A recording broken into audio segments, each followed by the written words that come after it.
Thank you so much for having me. A number of you have a piece of paper in your hand, and they are ordered 1 through 10. If you have one of those pieces of paper, I would invite you, if you are number 1, if you're so willing, to stand, say your name and what you pay every month in rent and or mortgage, and then read the statement that's written on your piece of paper. Let's start with number 1. Okay. Hi, Greg. This says 54,000 adults and 20% of all children in Asheville live in poverty. I do not have a mortgage. I own my property. Woo! I'm Jay, and we're actually paying a lot of rent right now. We pay $2,500 a month while we're building a house right now. Yeah, we were pretty amazed when we came down here. And across all cities in North Carolina for rent, Asheville is the most expensive, with an annual increase of 5.4%. Hi, my name is Aisha. I pay $2,100 a month on my mortgage. And I'm number 3, and it says no affordable vacancies exist for low-income renters. I'm John. I pay $2,300 a month for mortgage. 90% of subsidized housing operates with a wait list. I'm Aaron. I pay $2,400 for my mortgage. 6,000 affordable housing units are needed in Asheville in the 4-county region: Buncombe, Henderson, Madison, and Transylvania counties. Hello, my name is Ben. I pay $1,427 for rent. My statute over 1,200 people in our region live below the poverty line. What number was that? 6 Tom Davey. Hang on. Hi. Pay 33 for mortgage. 6,200 apartment units are considered substandard in our area.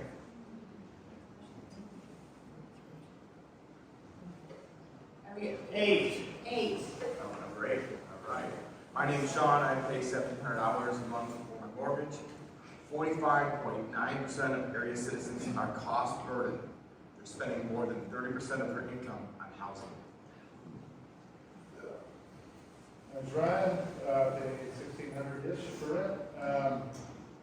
19.3% of area citizens are severely cost burdened, which means they're spending more than 50% of their income on housing. I'm Davey. I couldn't find anybody else to take number 10.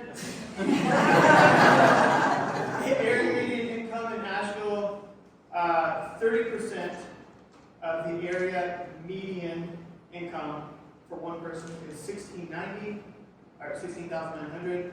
60% is $33,750 to $33,750. Sorry.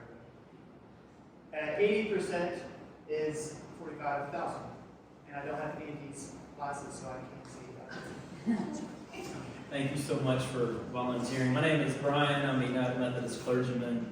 I pay $1,300 a month for my mortgage, and I'm one of the folks that founded Haywood Street. If you literally go out this window with the red brick church at the corner of Haywood Street, Patton, and Klingman, and if you drive by our building on Wednesdays around lunchtime or Sundays around breakfast, you will see this mass of humanity. They are folks that we have come to know and love by name. Many of them are unhoused, live with chronic psychosis and substance use disorder. And if you spend any time with folks on the street, inevitably what you will hear, usually within about 5 or 10 seconds of conversation, is, I need housing. I need housing. So the reason I'm here today, and I'm grateful for the invitation, is to tell you we are breaking ground on a deeply affordable housing project just past the church on West Haywood Street by the Boy Scout building. I want to tell you what we are not first.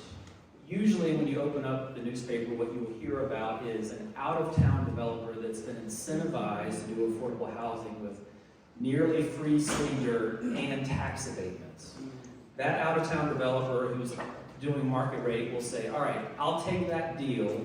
I'll do 10% of my units at the very top end of workforce, but after 10 or 20 years, all those units are going to burn off and go back to market rate. That's the vast majority of what we hear about when it comes to affordable housing in this town. That's actually not affordable housing. What we are not is doing minimum standards. Almost entirely what you see with affordable housing is poor people only deserve poor materials. Vinyl siding, carpet, low ceiling, no dishwasher, you've got to take the bus to do your laundry. The other thing you almost always hear with affordable housing is they are not us, they are them. So therefore, they need to be ostracized, quarantined, put somewhere else. We already live in a town of divided citizenry. We are not going to perpetuate that. What we are proposing, however, is something very, very different. First of all, we're saying affordable housing has to be downtown. If you've lived in Asheville for even a little while, you know that we are dramatically gentrifying, especially here. Our position is, in order to be Asheville, in order for us to maintain the identity that many of us moved to this town for, it requires that people in poverty locate here, which is where most people in poverty start anyway. What you can also expect us to do is always move towards the most desperate need. If you heard what Davey said, area median income in Asheville is around $55,000. That's for one person. If you take 30% of that, that is the biggest need in this town. That's people who are usually on disability. They're making about $15,000 annually. That's their entire income. That's the group of people who need housing most. And yet, as I said, usually when you hear about affordable housing, it's at 120% of area median income. Those people need housing too, but that's not the need. It's the poorest folks. People on disability, they've had some kind of catastrophic injury in their lives. They need housing the most. They usually have a voucher in hand. It's something like 3,000 plus people in Asheville have a voucher. More than half of those folks have to turn them back in because they can't match with a landlord who will take that voucher. You can also expect from us to always try to communicate sacred worth through materials. There is something about space that we inhabit that tells us something about who we are. In our housing, you can expect 9-foot ceilings, a balcony to watch the sunset, LVT floors, granite countertops, stainless steel appliances, a bathtub, washer and dryer in your unit. You can also expect for us to always be 100% affordable in perpetuity. We literally ask the city to deed restrict our property so that this can never, ever be flipped to market rate, not in 10 years, not in 20 years, not in 1,000 years. That's who we are. The last thing I want to say about what is distinctive about Haywood Street is there's always going to be an intention to try to be together. In this building, there's going to be 5,000 square feet of community space. Any excuse to be together. Friday night pizza, Saturday morning pancakes, yoga, common area to simply spend time together. What you often hear about housing is A, B, and C, here's the need, it needs to be done. All of that's critical. What you will almost never hear is this. The opposite of homelessness and housing security is not a permanent address. It's rather a relationship. It interrupts the isolation of poverty. That is why our mission statement at Haywood Street for this particular project is dignity through dwellings, connection through community.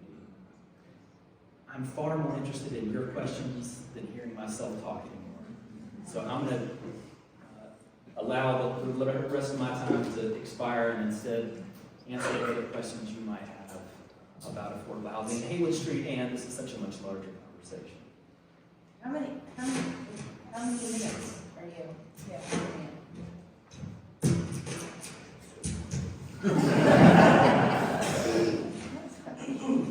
How many units are you putting in? Yeah, I'll give you the quick and dirty. I don't know. We initially were doing 46 units on this site. It was 0.7 acres. As you all know, the construction market is so volatile right now. Initially, our building was on a parking podium. The cost of concrete doubled and tripled and quadrupled. Therefore, we had to literally zero out the parking podium, buy another piece of property, which we're under contract, redesign the building, lower the unit count as a way to try to reduce costs. So it's going to be 40-something. It was 46, but I'm not exactly sure yet. Total cost of the project is around $12 million, but that's really hard to pin down right now because because every time we bid this out, it comes back 20, 30, 50% higher than the last time we bid it out. Yeah. Are volunteers helping you with construction? How can we help? Thank you so much for asking that. How can you help? That's a great question. Not yet. We're trying to break ground in the next few months. We've got to finalize our bank loan. We've got a contractor set up. All that will be in motion. Hopefully by the summer, it'll probably be a year build before people start moving in. You're welcome to visit our website, which is haywardstreet.org, and there are a number of things you can learn about that. I would say the thing we need help with most is just tell the story of how desperate the need for affordable housing in this town is. That's fine if you mention Haywood Street, it's fine if you don't. But just know this is the singular issue. And what's so strange to me is if you do any poll in this town about what's the biggest need, it's always affordable housing. And yet, when anybody tries to do affordable housing, especially deeply affordable housing, it is astounding how well and organized folks against it come out in mass to say, not in our backyard. There's many reasons why it's so hard to do housing in this town, but that's one of them.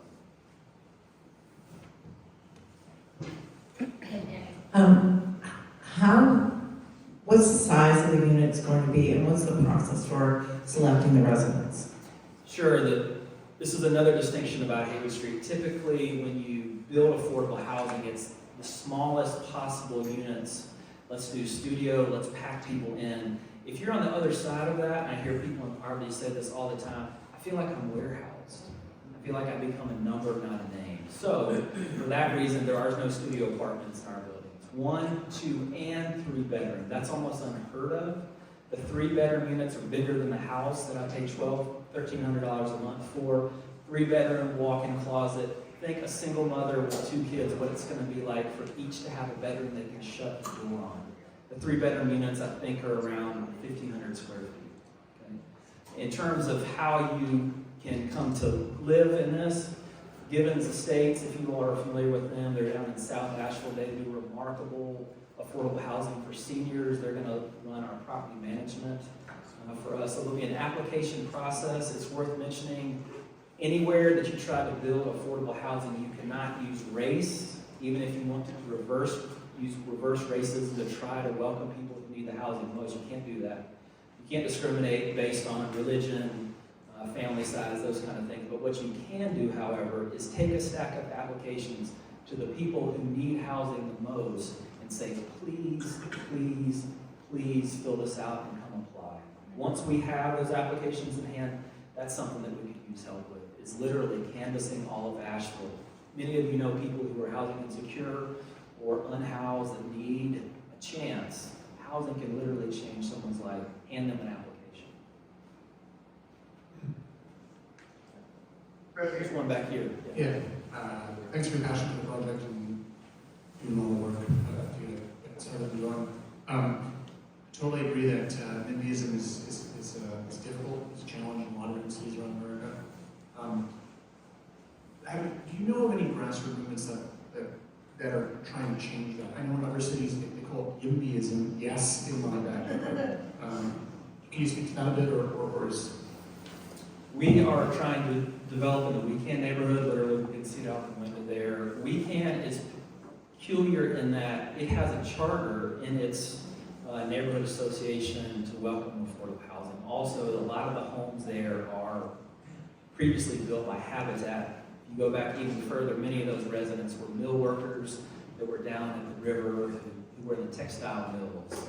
So there's a precedent there already for affordable housing, and that helps a lot. And yet, still, many new folks have moved into Weekend. They've built palatial homes, and they are adamantly opposed to this. I don't have a good answer to that other than the developer is almost always the person who's on the receiving end of the blame, and yet we are the group at least able to make a difference in this. In our experience, what has been traumatic is when support arises from the neighborhood. And so in Weekend, for example, there is a Yes in My Backyard group. And they've been remarkable. And by the way, one thing I hear all the time from elected officials is they need to hear from you. Show up at the council meetings, show up at the commissioner meetings and say, I actually want affordable housing in my backyard. they listen to you. They listen to you. And believe it or not, after 8 years of going to all these meetings, usually there's nobody there. Usually nobody says anything if they do come. So please go and engage the process. Thank you for all you're doing. And this is difficult to ask because I don't really know how to phrase it.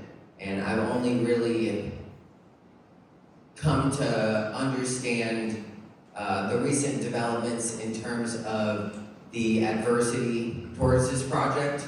I was watching the city council meeting yesterday, if you saw that, and I guess the language of the people that are the NIMBYs is so advanced and euphemistic that it's sometimes really difficult to converse with people whose, I think we all saw the Asheville Watchdog article yesterday that was, there was like Halloween font in the thumbnail talking about the dangers of the homeless to the nice, business owners downtown. And there's a whole push for business improvement district that would go to fund like private security and stuff.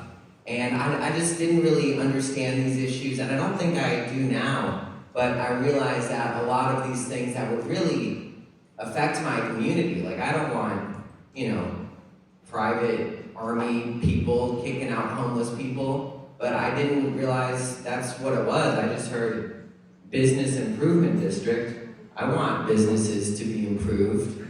And I guess my question is, how do you navigate these issues when the developers and the gentrifying forces are so entrenched and their publicity is so well managed? I guess how do you work around that and work against that? I'll share that on numerous occasions at 2 in the morning, my wife said to me, "You have to quit. This is too hard. It's taking too much of a toll on our family." The all caps emails, the threats, the people driving by our home saying, "You've got to quit." It's tough. It's tough. I'm called to this work. That's one way I define calling. It's a thing that you can't not do. So here we are, year 8, getting ready to start year 9 on this. I would say the difference for me that I notice among folks who are adamantly opposed is I spend all of my time with folks in poverty. I listen to their stories, I get to hear how hard it is, and usually the folks that are absolutely against something involving people who are in poverty can't tell you the name of someone who doesn't have a home. If you get to know someone who's been incarcerated, who has generational trauma, who has psych issues, just name anything, it dramatically changes your perspective and your politics. So my invitation always is to folks, what can I do? Here's another thing. Start with empathy. And empathy requires proximity. Get to know someone. If you want to hand somebody a $1 bill, the red light, great. Pack of crackers, great. The far more dramatic thing to do is say, hey, I need to get to know you because there's something about your life that I can't provide for myself. Can we go share a meal together? Or can we just go sit somewhere and I'm not going to say anything. I just want to listen. Start there. Folks who are opposed, if for lots of different reasons, have been unable to do that. Simply get to know someone different than themselves. Okay.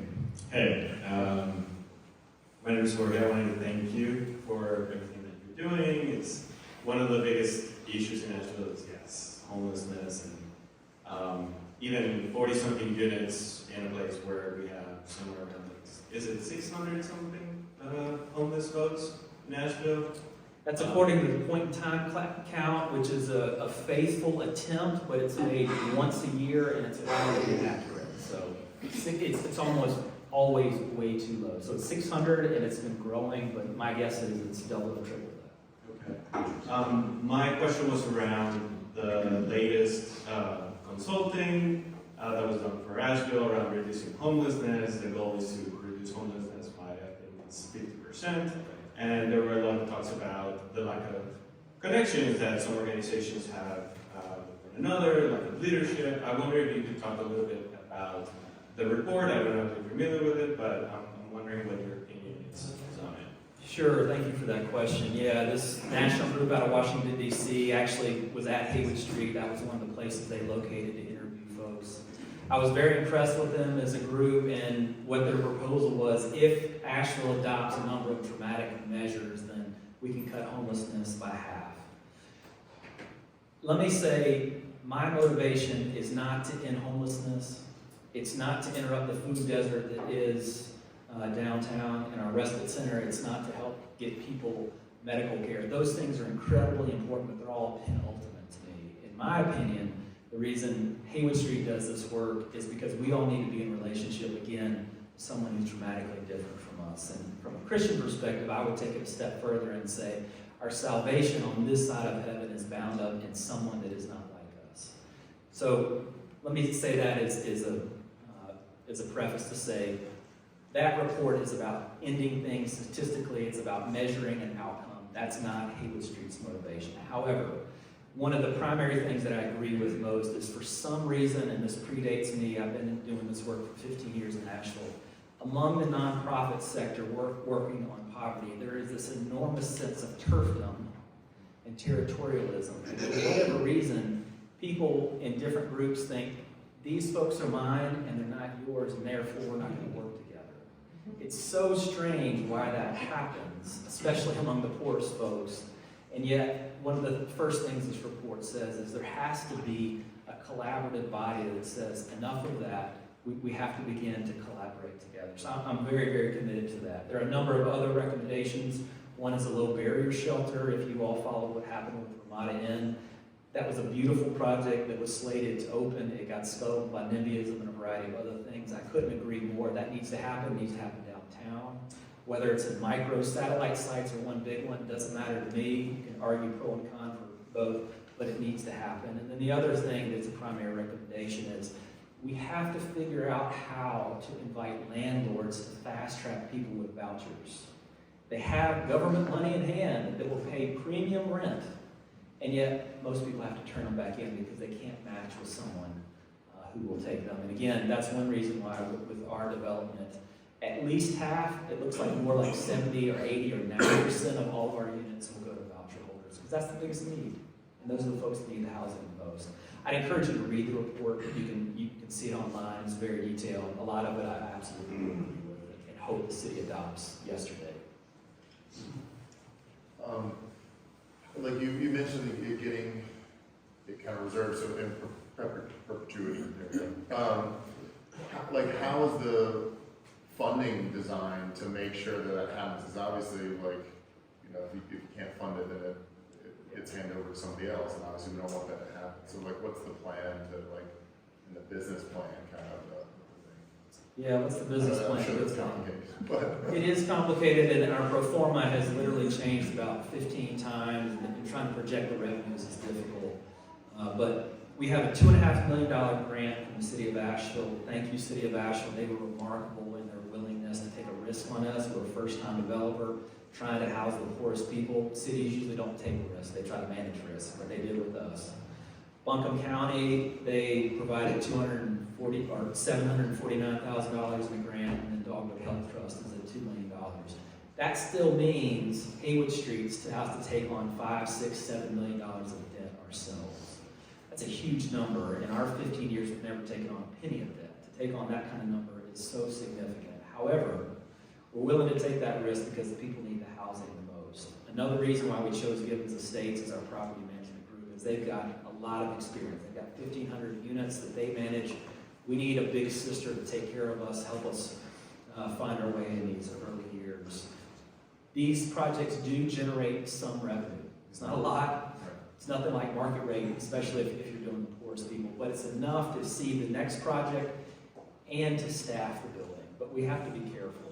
The other thing that I have not named is we're building in a neighborhood. Literally, it's surrounded by a single family home with young children. Safety is an enormous issue. That's a different conversation we could have about what methamphetamine and fentanyl and IV use have done to Asheville, but we've also got to figure out how to spend those revenues on making sure not only the building, the residents, but the area around it's safe. So once you pay all that, there's nothing left. But there is a sustainable path forward. I think we have time for two more, there's two mics out there, so. we'll Yeah, go and with the- she's, Hi.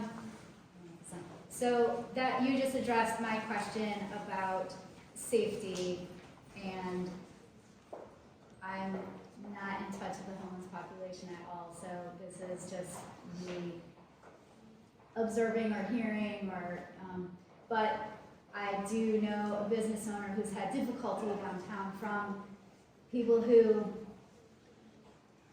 are troubled, and there are real issues. So in this housing unit, and I imagine in the population of people who are homeless, there are more troubled individuals and more individuals who could be responsible given the opportunity. Is that part of a selection, or how do they get a voucher, or how do you work with people who maybe are challenged with running their own lives? How are they going to run a home? How are they going to afford to maintain that sort of thing? You have systems in place to help support that.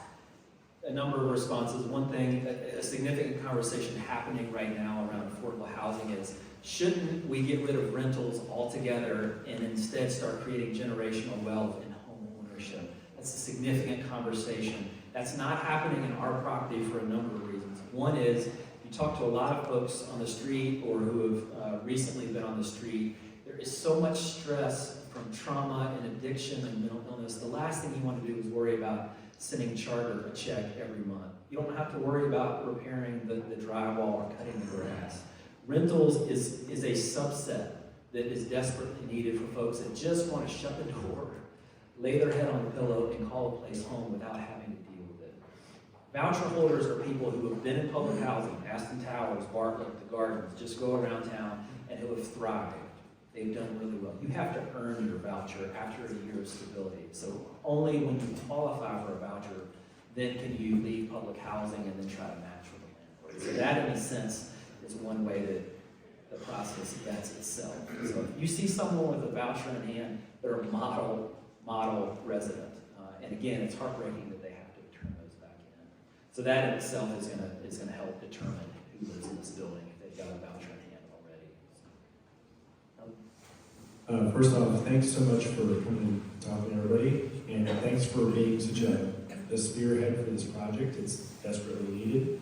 When I first moved to Asheville, it almost seemed like it was an early Portland, and in Portland, it's gotten completely out of control. And I feel like these kinds of projects are the only thing to actually correct the problem. So I just wanted to thank you for all the work. I know that none of the work is easy. More than welcome. Thank you so much. And again, thank you for having me.